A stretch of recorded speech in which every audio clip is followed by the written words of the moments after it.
What's going on, Charles Bodenston? Just came out with an amazing quote that I heard by a priest. It wasn't anything religious, don't worry about it. But what he said was that a bumblebee? He wants to get involved in self-development.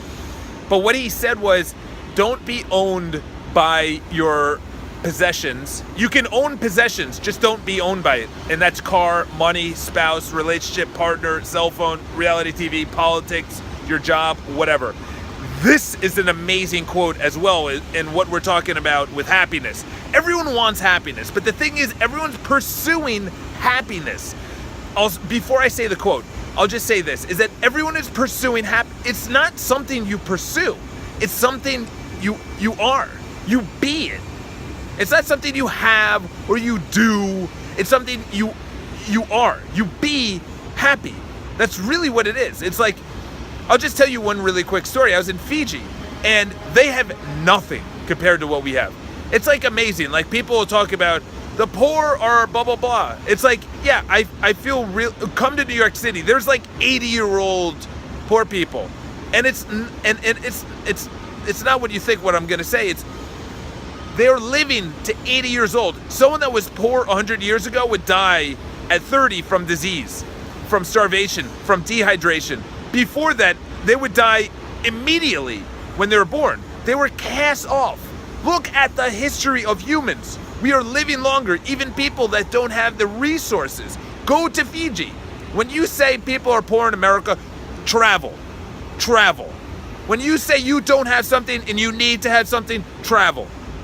Fiji, I get off the plane. There's one little metal security thing that you enter the plane with. That's all security is. And there's maybe a baton, and that was it. They don't check your bags. There's no searching your body and everything else. And I'm not saying that because it's amazing and whatever. That's all the resources they have. That's all the wealth that they have. We go to this, one of the top places called Namali, one of the top resorts, and the people that live there, we went throughout the town.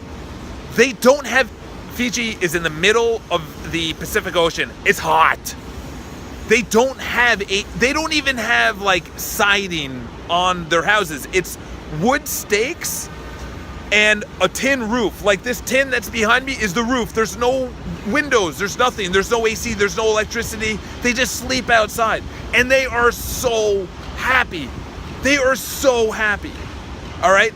And I haven't even said the quote. This just passionately makes me pissed off when people are like, I'm not happy because I don't have. What don't you have? You have everything you need to be happy. And the funny thing is, 2,000 years ago, when they had zero compared to what you have, nice clothing in general, we had to hunt for food, we had to get food, clean water, disease, poverty, slavery. It didn't matter who you were. It was your family name that put you into indentured servants. It didn't matter gender, age, origin, didn't matter. Race, didn't matter. If you were born in a certain area and you were a male or you're a woman or whatever, you did something that you were forced to do and you had no way out. There was no traveling. That's what you did your entire life. So when someone says, oh, I need the new iPhone, listen, I get the new iPhone. I love the new iPhone. Every single year I get the new iPhone. I pre-order it. But the thing is, I'm not tied to it. That's not my happiness. My happiness isn't reality TV and politics and everything else. I'm not saying we shouldn't have escapism, but if everything you're doing during the day is tied to something in the evening, like drinking, watching TV, sitting on your couch, laziness, you're tied to something on the outside, to something external. You need something to happen for you to be happy. You can just be happy right now. You just smile. That's it. That's what happiness is. It's just smiling. It's gratitude. You're alive. Your happiness. It's really what it is. This is a complete rant before I even say the quote that made me just riff off this, because I live in New York City. I have a pretty big grasp of society based that there's 8 million people in this city, and there's thousands of other, tens of thousands, hundreds of thousands, I have no idea, that visit every year. Millions of people that visit a year. I have a pretty good grasp. Globally, there's how many languages, how many people are in this city? It's not just in New York City, it's a big melting pot of people that just come to New York City, try and make a lot of money and spend money on nice things, and that's it. They walk around. And I just see their state. They're walking around, they're just droning. Dude, you don't need anything to be happy. So this was it. This was the quote. Happy people, it's not what they have, or it's not, I think it's happy people, it's not what they have, it's happy with what they have. They're not happy with what they have, they're happy with what they have. I think I completely butchered that. Does that even make sense? In other words, what they're saying is they're not happy because of all the things that they possess. They're happy because they possess or they own things. They're happy because they make the best of things. That's what it is. That's what it is. It's not because of things. They're not happy because of things that they have. Or things don't make them happy. That's what it is. Things don't make them happy. I'm so sorry, guys. My mind just went on a rant, and then obviously the quote which I wrote down. Things don't make them happy. They make things happy. Things could be anything. Things could be a cloudy day in New York City. It's overcast. It's probably going to rain. Am I going to be happy? Yeah. The weather's not making me happy. Holding a brand new iPhone is not making me happy. I have a smile on my face because I'm alive. I'm in the city that I love. And you could be in the city that you love or not love. It could be in the job that you know or not love. You literally make the best of whatever you're in. And knowing in the future you can create and do what you want. All you need is hustle and a vision. That's it. Hustle and a vision. That's only how I'll be honest. This year, I lost passion in my work, in my job. I own a real estate company in New York City. And for 7 years, it's really getting dark.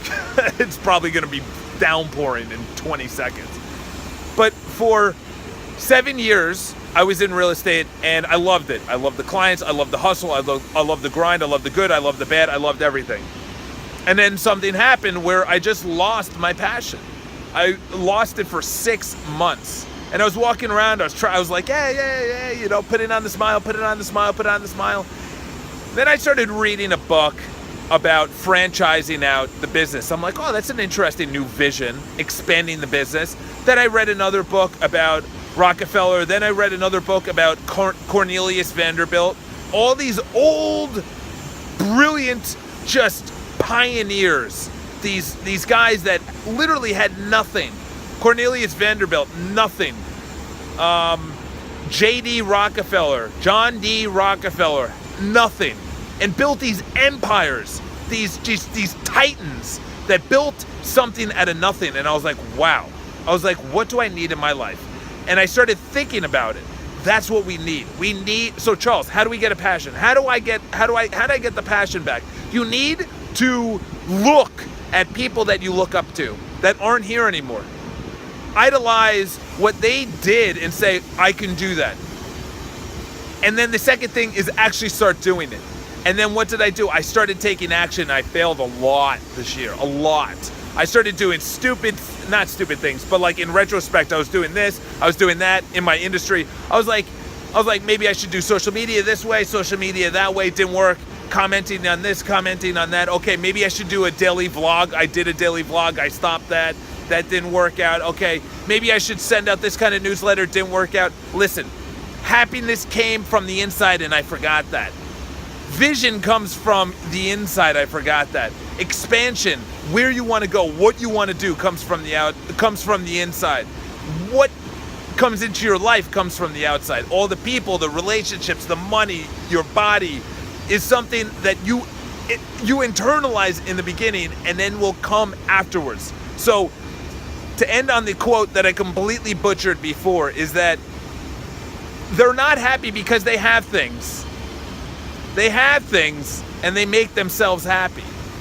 They have things. They have people in Fiji. They had a house. They had neighbors. They had relationships. They had family. They had food. not much of it. They didn't have clean water, not much of it, but they were happy.